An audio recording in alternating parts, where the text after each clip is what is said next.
Welcome to this explainer. In the world of manufacturing and supply chains, the old saying time is money, well, it's not just some tired metaphor, right? It is literally your bottom line. Today, we're unpacking the three transformational benefits of mastering lead time and looking at how shrinking the clock can absolutely revolutionize your operational efficiency. So let me ask you a really direct question. What is the true cost of waiting in your production pipeline? Think about it for a second, because those invisible delays and idle times, they are quietly draining your profitability every single day. Let's look at how we can turn those hidden costs back into pure profit. Okay, let's dive right into this. Here's our roadmap for today. First, defining lead time. Then we hit the three big benefits: inventory reduction, better cash flow, and competitive advantage. And we'll wrap up with a quick reality check on the risks of rushing. Section 1. Defining lead time, the foundation of efficiency. So what exactly are we talking about here? Basically, lead time is the total time, the exact number of days required from placing a product order all the way to its final delivery. This encompasses every single phase of production and transport. And honestly, optimizing this exact metric is the ultimate key to achieving truly lean operations. And this whole process generally breaks down into four distinct steps: development, procurement, production, and delivery. The real secret here: if you can shorten the time frame of literally any single one of these phases, you directly shrink your total turnaround time. It's a numbers game. Now, check out the stark contrast between these two concepts: takt time versus cycle time. Takt time is basically your target pace, while cycle time is your actual boots-on-the-ground pace. When your actual pace lags behind that target, boom, you get bottlenecks. But when they match up perfectly, man, your operations are just beautifully harmonized.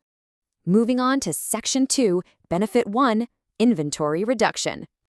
Look at how directly time correlates to cost here. It's like a seesaw. Long stagnation times between your processes, that immediately inflates your super expensive work-in-progress inventory. But by optimizing that time, you essentially kill off that excess inventory and drastically lower your management costs. And this actually triggers an amazing chain reaction. Reduced work-in-progress inventory leads to optimized management hours, which then leads to lowered personnel costs. Ultimately, clearing out that excess stuff physically and financially liberates your entire factory floor. It's a total game changer. All right, Section 3, Benefit 2, Better Cash Flow. Just follow the journey here for a second. From the initial order being received, through production starting, delivery completing, all the way to finally getting that cash in hand. By physically compressing the distance between order and cash, you are directly injecting capital back into your business so much faster. And what does that mean for you?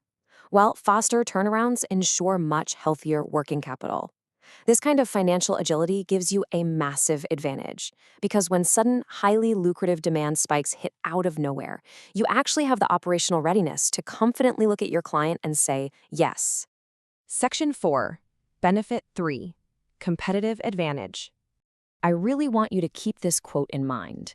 When quality and cost are equal, speed becomes the ultimate differentiator. For parts manufacturers and suppliers, having a short, reliable delivery time isn't just a nice-to-have, it is very often the deciding factor in winning massive contracts over the other guy. Because, let's face it, in a crowded market, standing out requires flawless execution. Short delivery times build absolute client trust. They help you carve out a completely unique market position that your competitors just can't touch. Section 5, The Risks of Rushing, a reality check. Now, we have to look at the other side of the coin. Treating lead time reduction as your only goal creates some really dangerous blind spots. If you try to maximize speed at all costs, you're absolutely going to see a drop in quality and make expensive mistakes. If you try to minimize inventory to the extreme, you leave yourself wide open to massive stockouts from any little supply chain disruption. And forcing system optimizations, that can easily result in a completely unprofitable ROI on expensive equipment. So remember this: lead time reduction is a means to achieve business efficiency, not the ultimate goal itself. You always have to weigh those undeniable benefits we just talked about against these operational risks to maintain a truly balanced, resilient approach. So, we've covered the three transformational benefits of mastering lead time, and we've looked at the very real risks of moving recklessly. Now it's time to audit your own operations. Ask yourself, Where is the hidden stagnation time in your supply chain waiting to be optimized today? Thank you so much for joining this explainer, and we will catch you next time.